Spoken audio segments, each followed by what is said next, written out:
여러분, 지금 한국 재계에서 보이지 않는 거대한 전쟁이 벌어지고 있다는 거 혹시 알고 계신가요? 이게 그냥 단순한 경쟁이 아니고요.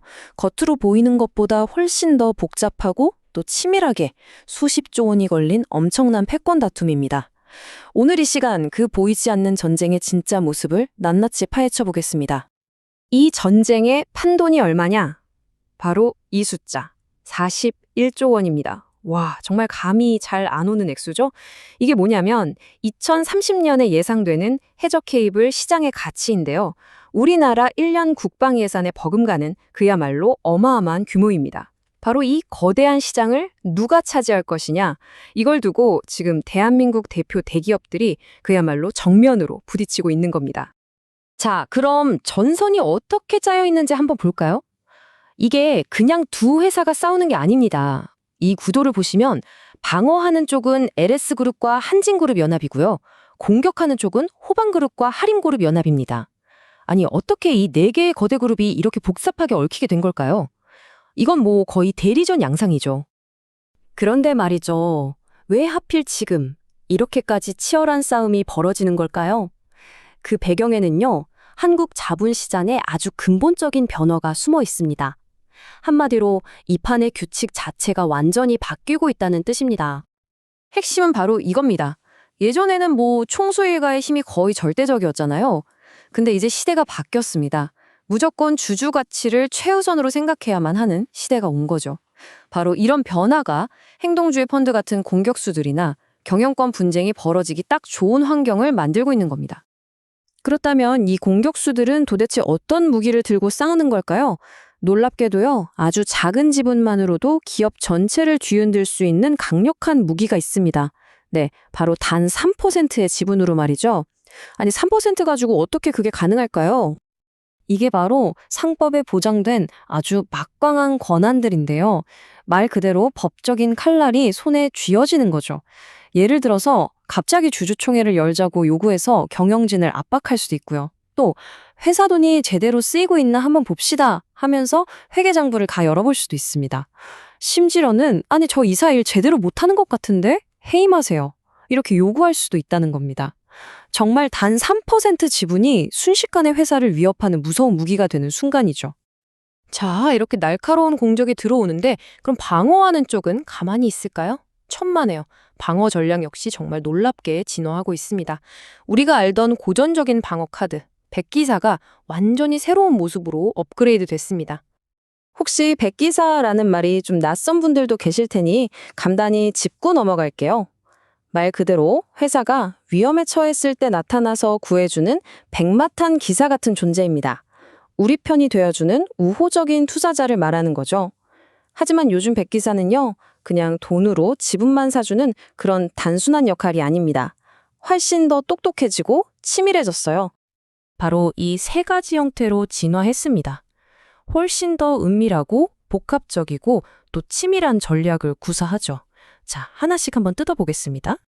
첫 번째는 전략적 지분 연합입니다. 이건 그냥 우리 편 되어줄게가 아니라 아예 사업적으로 끈끈한 파트너가 되는 거예요. 예를 들면 교환사채 같은 금융기법을 쓰는데요. 쉽게 말해 일단 돈을 빌려주고 나중에 필요하면 주식으로 바꿔갈게 라는 약속이 붙은 채권입니다. 이렇게 하면 방어하는 회사 입장에서는 당장 큰돈 나갈 부담이 줄어들고 백기사 입장에서는 유사시에 주식으로 바꿔서 의결권을 행사할 수 있는 든든한 우호 지분을 확보하게 되는 거죠. 두 번째는 의결권 동조 전략입니다. 이건 마치 선거 때 여러 정당이 연합해서 한 목소리를 내는 것과 비슷해요. 나 혼자 힘은 약하지만 여러 기관 투자자들이나 자산운용사와 연합 전선을 구축해서 이번 주주총회 안건에는 우리 전부 찬성표 던집시다. 이렇게 의결권을 한 방향으로 모으는 겁니다. 표대결이 벌어질 때 정말 막강한 힘을 발휘하는 일종의 세력 규합 전략이라고 할 수 있죠. 그리고 마지막 세 번째, 스텔스 거버넌스입니다. 이름 그대로 스텔스 전투기처럼 레이더에 잡히지 않는 아주 은밀한 방식이에요. 공식적인 계약 없이 시장의 영향력이 큰 투자자들과 물밑에서 긴밀한 관계를 맺어두는 겁니다. 그리고 결정적인 순간에 이번 안건 우리 쪽에서 조용히 반대표 던져줄게요. 같은 식으로 비공개 협상을 통해 보이지 않는 우군 네트워크를 만드는 거죠.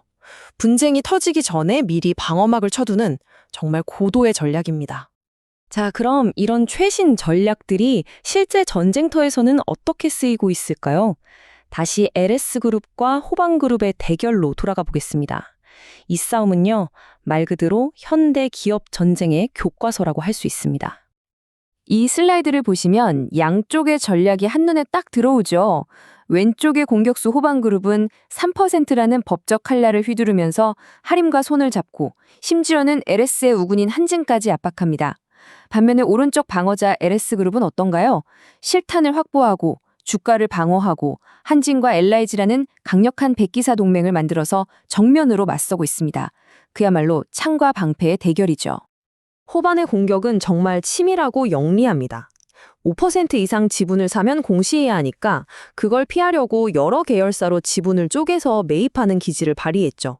그리고 하림을 끌어들여서 세력을 키웠습니다. 여기서 정말 재미있는 건요, LS를 직접 공격하면서 동시에 LS의 백기사인 한진그룹의 지주사, 한진칼 지분을 이용해서 LS의 방어선을 흔드는 아주 입체적인 전술을 쓰고 있다는 겁니다. LS의 방어도 정말 만만치가 않습니다. 첫째, 오너 일가가 직접 자기 지분을 팔아서 방어자금, 즉 실탄을 마련했고요. 둘째, 대규모 자사주를 사들여서 주가를 올리고 주주들의 지지를 얻는 동시에 지배력을 강화했습니다.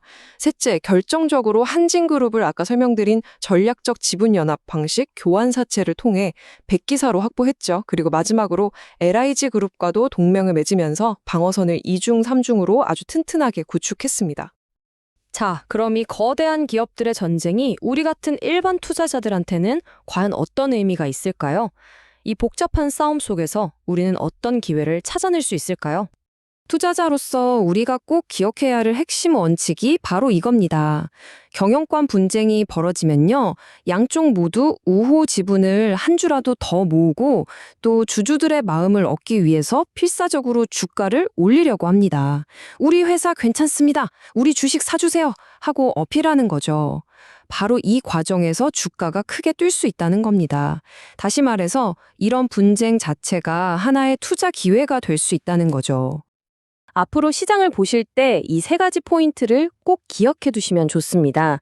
첫째, 이제 사모펀드들이 단순히 돈만 버는 게 아니라 전략적인 백기사로 나서면서 시장의 핵심 플레이어가 될 겁니다. 이들의 움직임을 잘 지켜봐야 하고요.